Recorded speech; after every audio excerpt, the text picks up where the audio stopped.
નમસ્તે. આજે જોઈશું ગાયરોસ્કોપ. ગાયરોસ્કોપ એક એવું યાંત્રિક ઉપકરણ છે જેના ઉપયોગથી કાટકોણીય વેગ માપવા અથવા જાણવા માટે થાય છે. તે કાટકોણીય વેગના સંરક્ષતા સિદ્ધાંત પર કામ કરે છે. હવે એનિમેશનના મદદથી આપણે કાર્ય અને સિદ્ધાંત જોઈશું. ગાયરોસ્કોપ એક ઝડપથી ફરતું ચેક અથવા ડિસ્ક હોય છે.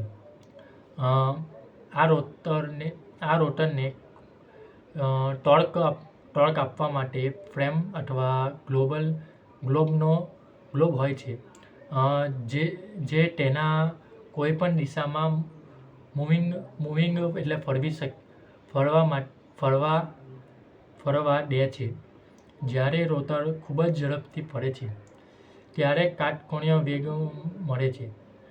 ભૌતિક રાશિના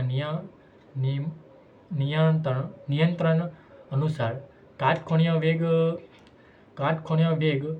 વેગમાનની દિશા આકાશમાં નિવૃત્ત રહે છે, સિવાય કે તેને કોઈપણ ભ્રમણ ટર્ક લગાડવામાં આવે છે.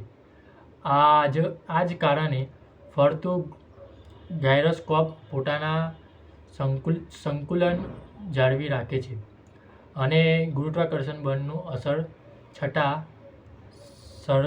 સરળતાથી ફરતું નથી.